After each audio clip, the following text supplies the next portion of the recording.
Bună dimineața! S-o trezit dulceața, cum se mai spune.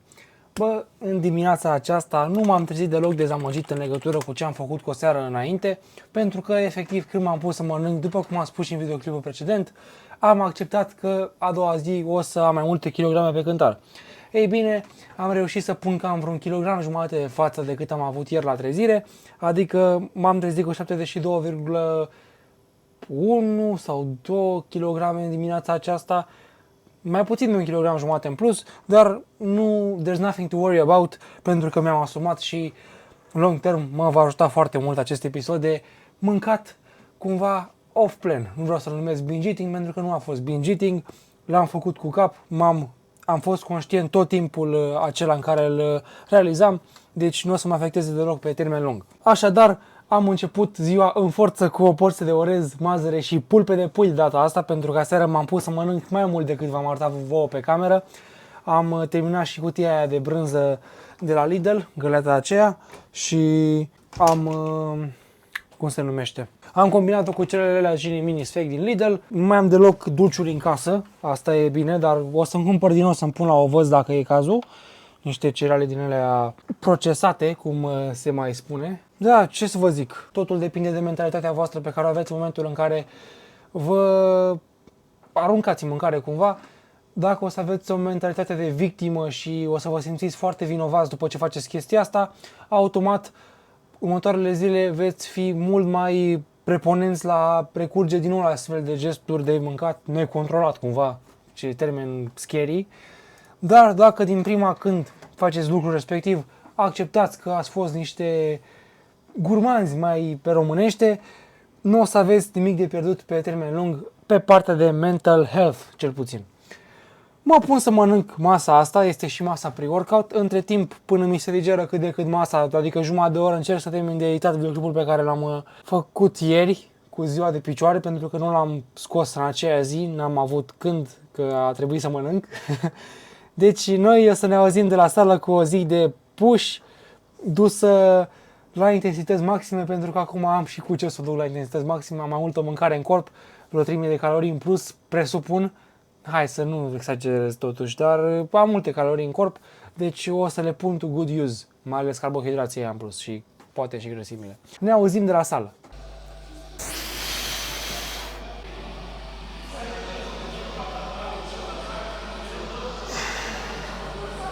Băi, aparent ieri când am plecat de la sală am uitat Adidas și acolo în vestiar și spre norocul meu i-am găsit tot acolo în vestiar, pentru că sunt mai jerpelit, sunt rupstea. Ce e mișto în perioada asta în care ai mai multă mâncare în sistem e că efectiv poți să stai și 2 ore fără să mănânci și nu ai nicio treabă cu performanța la sală. Mă ajută foarte mult, mai ales acum după ce am luat o pauză mai lungă între masa numărul 1 și antrenament. Văd că pot să mă antrenez destul de bine și nu mi-a dat hinder cumva la performance. Acestea fiind spuse, acum îi dau la primul aparat incline press, 60 de kg pe o parte. Asta o să fie ultima serie de încălzire. Uitându-mă în oglindă, nu prea așa de mare de mediu precum imaginam că o să fie după acel cheat de aseară. Și mă bucură mult chestia asta. Oricum, nu aveam cum să acumulez foarte multă grăsime într-o seară de mâncat necontrolat. Pentru că am făcut chestia asta... registrează. Pentru că am făcut chestia asta cumva... am mâncat maxim 2000 de calorii. Că dracu să și pui grăsime în caloriile. Mai mult am pus, cred că, apă. 100%. Încă lucrez la forma de execuție la acest chest press. Bine, mai bine spus la orice chest press pe care îl fac sau orice pressing pattern, respectiv fly pattern. Încerc să păstrez un stack cât mai bine definit la nivelul centurii pelvine, practic, sau centurii abdominale, mai bine spus. M-am luat după cue-urile lui Jonathan Warren și ever since then I've been connecting with my chest better. Deci este un improvement față de cum aveam înainte forma la chest presses.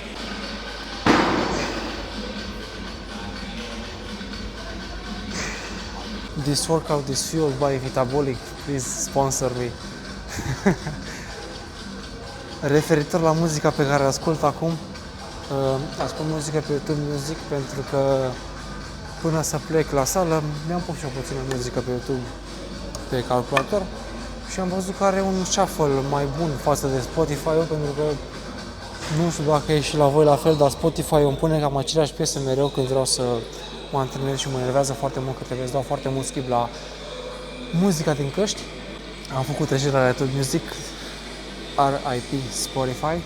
Stați că aveam o idee pe care vreau să vă zic înainte și uite, gata. Am o vagă durere la nivelul genunchiului drept, v-am spus chestia asta și când am dat ziua de lor, că nu știu dacă voi putea să fac cu aceleași kilograme la presă, având în vedere că mă deranja puțin durerea la nivelul genunchiului. Ei bine, durerea asta a apărut iar în urma zilei de picioare de ieri. Nu știu dacă e cumva related cu faptul că am luat foarte mult sodiu aseară mâncând borcanez zacuscă plus nu știu câte grame de pâine, unde arachide și așa mai departe. Să fie cumva sodium related, să am și o boală a omului bogat, adică guta, dar e mai mult în legătură cu câte proteină ingeri și îți crește acidul uric, mi se pare. De acolo să ai și o inflamație la nivelul structurilor articulare, dacă nu mă înșel, bineînțeles. Mă stau, uite ceva în pauză și îi dau și prima serie de lucru. Încerc să managerez cumva durerea asta de la nivelul genunchiului în zilele care urmează, dar nu prea este momentul oportun pentru că acum doream și eu să merg la livrări să mai fac și un bănuț. Din păcate, cred că tot o să merg la livrări, îți dai seama, dar nu o să fie la fel ca și cum ar fi fost dacă nu aveam durerea asta la nivelul genunchiului. Să vedem, I'll keep you updated, cum s-ar spune.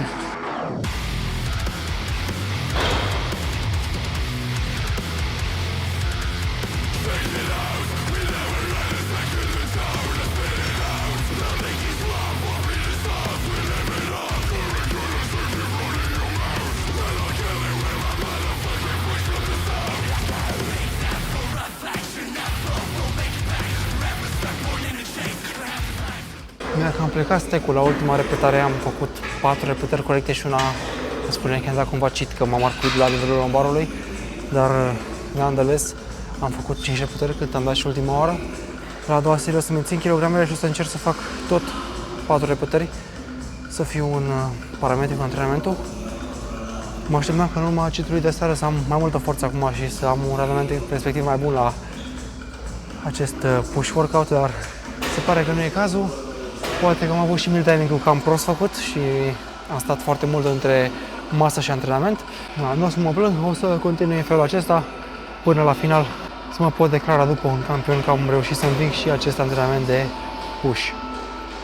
Bă, nu știu cum e la voi purtat asta de tricouri strâmte, dar eu cel puțin când sunt într-o perioadă de masă musculară și trebuie să mă fac cât mai acoperit posibil, să am niște gains mai optime cumva.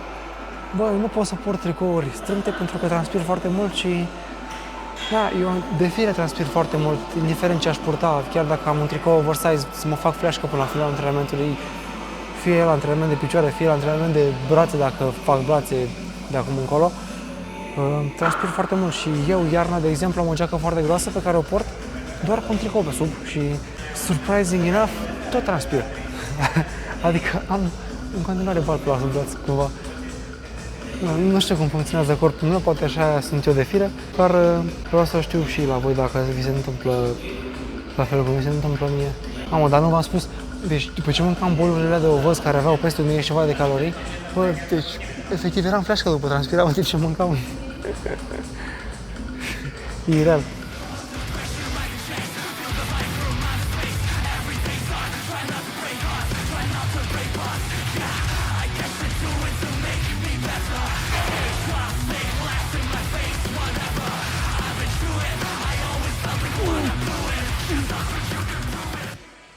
Se pare că nu am reușit să mă încadrez în numărul de repetări pe care mi-am propus la începutul acestui exercițiu. Am scăzut o repetare la ultima serie. Shame on me. Dar o să trec la acest presoace la flat și îi dau cu 55 de kg, nu îi dau cu 60 la prima serie pentru că după aia cum va trebui să fac un back-off. Îi dau cu 55 să fiu cumva între back-off și seria de lucru și în felul acesta pot să fac cu idei mai multe repetări, 4-5, sperăm că la prima serie. Da, ce să vă mai zic. Haideți să trecem la acel flat chest press, nu horizontal chest press. Trebuie să mă dezvăț cumva să zic că se numește așa acest aparat.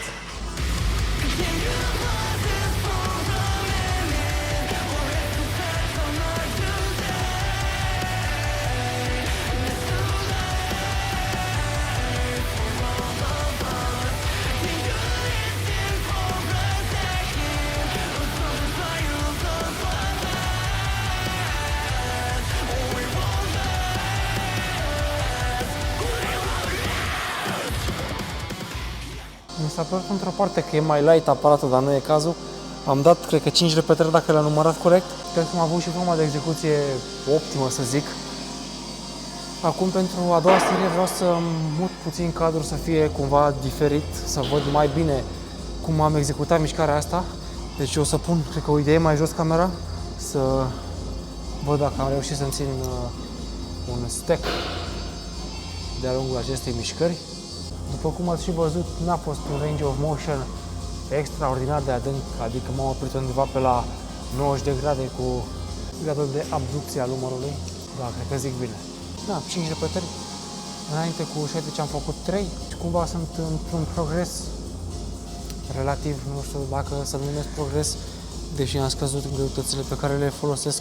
Hai că nu mai așa de boring ziua de push, de când am mai adăugat și o volum la grupele musculare, mai adăugat și un shoulder press și două aparate pentru triceps.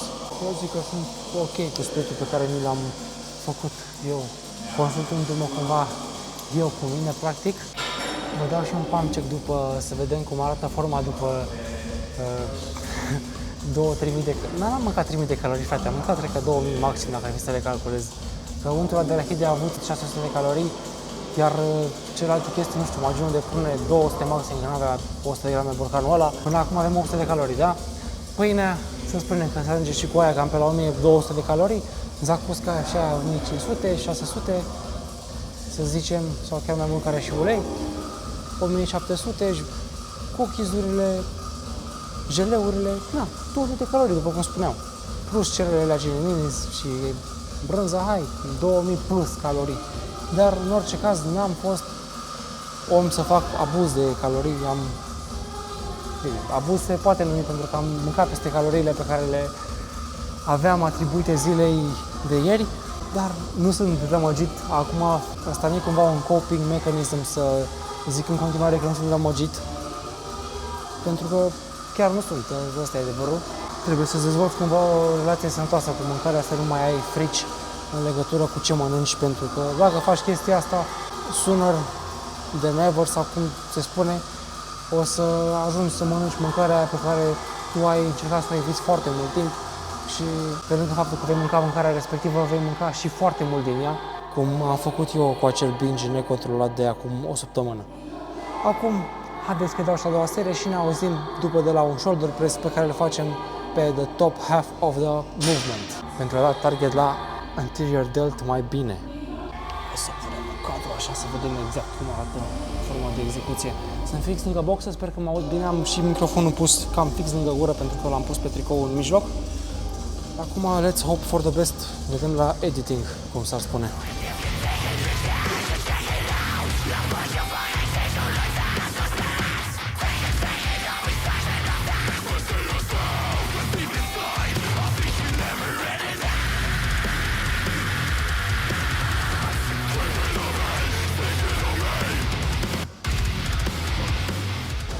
Vreau să mulțumim cu această serie de lucruri, am făcut 4 repetări.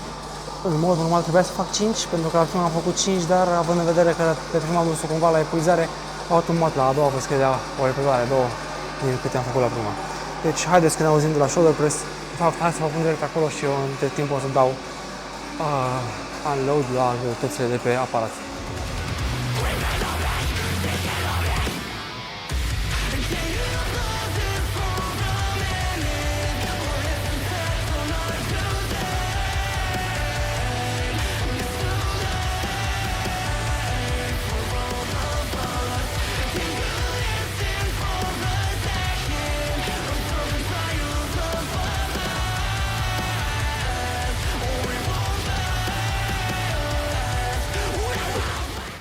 Acum, până să fac seria asta de dâmplu, mă gândeam la faptul că poate ar fi mai optim să dau lateral raises după ce fac acele două pressing patterns pentru piept, pentru că anterior deltul nu este un mușchi pe care vreau să-l developez mai mult decât lateral delts sau rear delts, deci mai bine aș pune practic această mișcare la finalul antrenamentului decât să o pun a treia, cumva să-mi semnez prioritățile în așa fel încât să fie mai bine.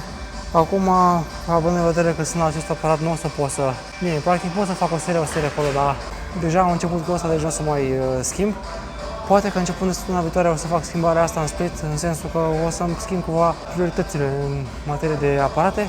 O să pun acel lateral raise a treia mișcare, iar shoulder press-ul să fie ultima, pentru că nu consider că am nevoie de un accent așa de mare pe anterior delt, mai ales că primele două mișcări sunt niște mișcări care implică și articulația umărului și automat o să intre și anterior deltul în ecuație. Am făcut 7 repetări la prima serie, la acel shoulder press pe the top half of the movement, dacă îl fac cum trebuie. La a doua poate că o să scadă repetare. Cine știe. Mie e puțin foame, sincer, că au trecut cam vreo 2 ore de când am mâncat, sau chiar 2 ore jumate. Am editat videoclipul pe care l-am făcut ieri și vreau să-l postez când ajung acasă. După voi merge la livrări, cred, să văd dacă mai intră ceva livrări în perioada asta, că mulți se plâng că nu mai sunt comenzi. Acum, we'll live and we'll see.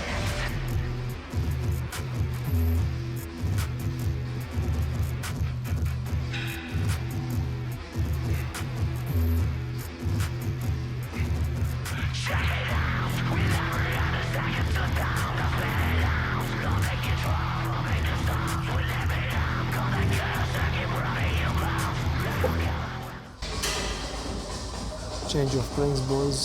Și pare că ultima porțiune antrenamentului va fi făcută de la scripeți. Bă, da, am făcut cam repede antrenamentul ăsta, nu vi se pare?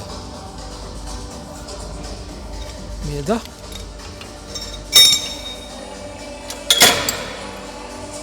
Unde e pe aici un cuff să folosesc pentru lateral raises?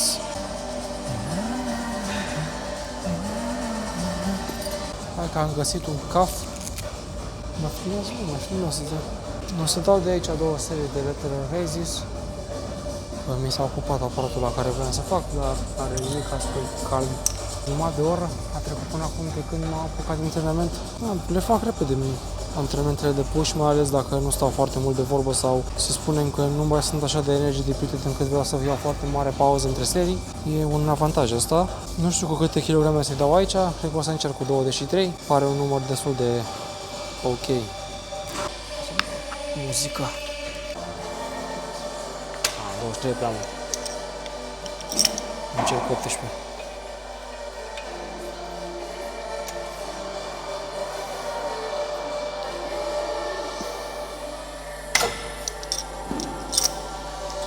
Paisprezece?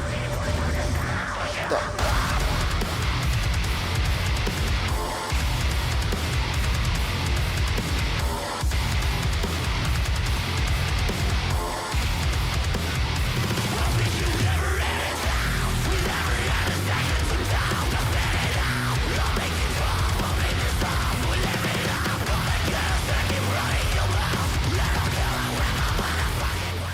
Bun, filozofia mea în ceea ce constă antrenamentele de push stă în felul următor.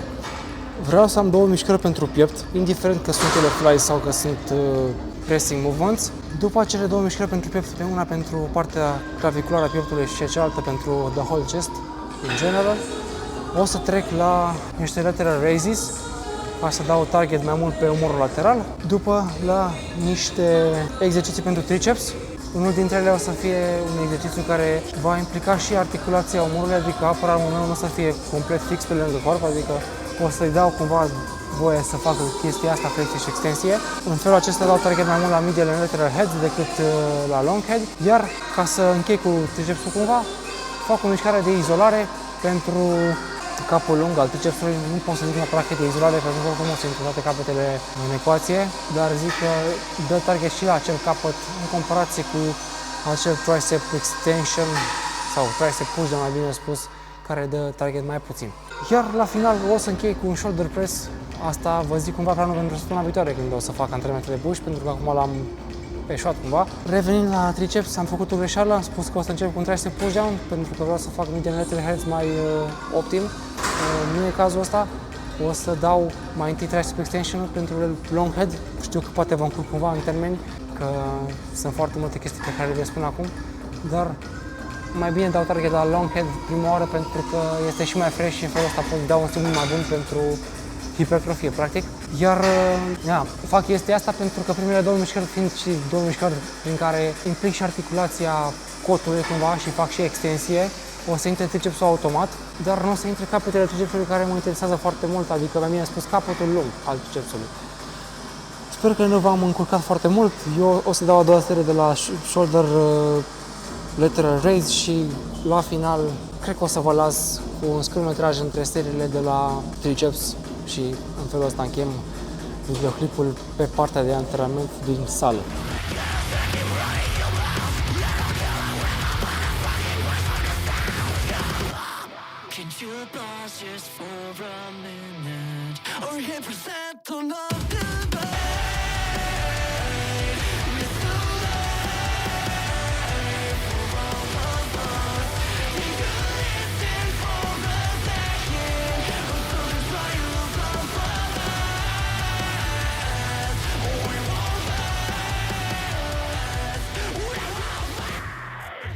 Bă, știu că v-am spus că în prep mi-am dezvoltat cumva habit-ul ăsta de a merge în magazine și să mă uit efectiv de toate chestiile posibile, dar să nu cumpăr nimic pentru că nu pot.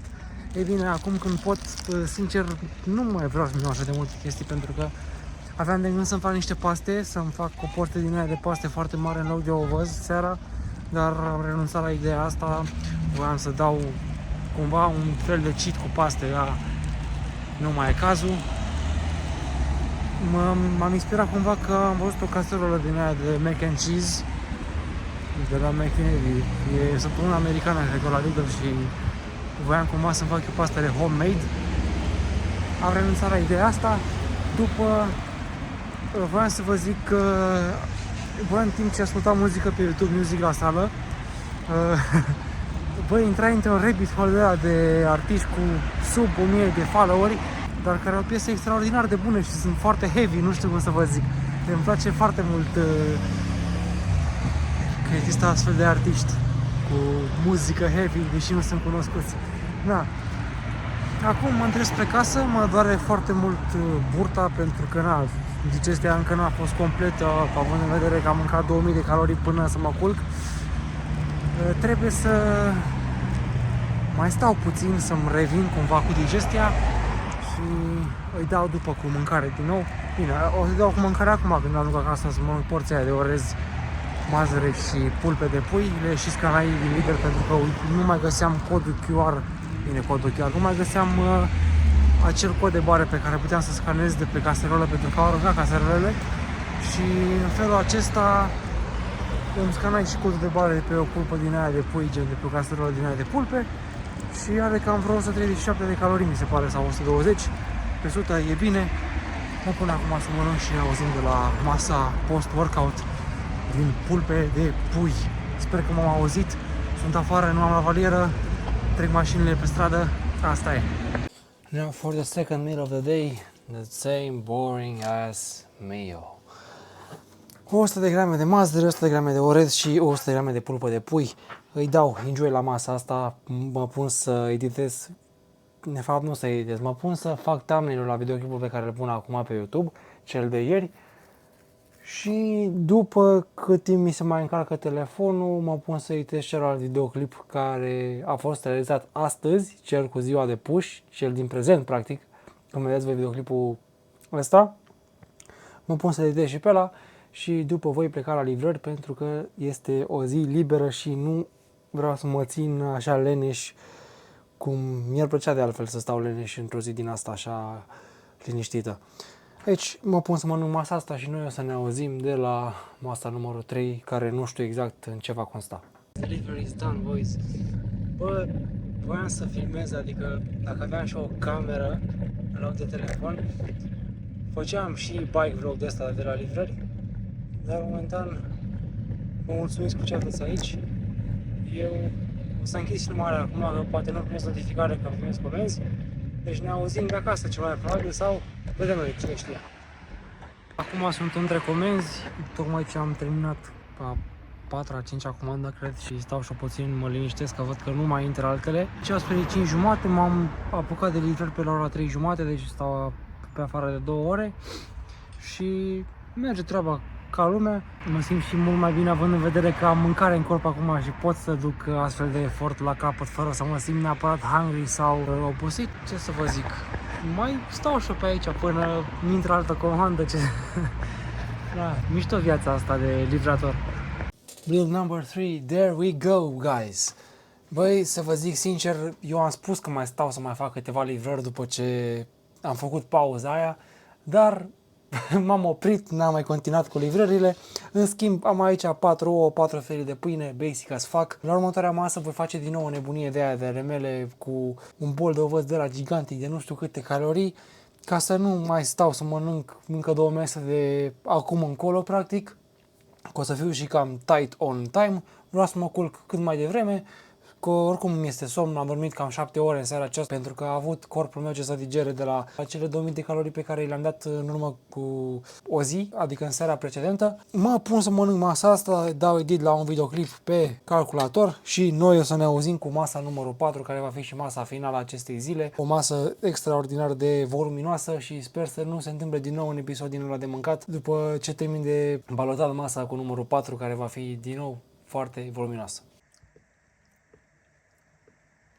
Cum pot să închei ziua mai bine decât printr-un bol de ovăz extraordinar de high volume? Ia să pun și o camera mai optim, mai science-based, acest camera setup. Zic că e bine așa? În fine.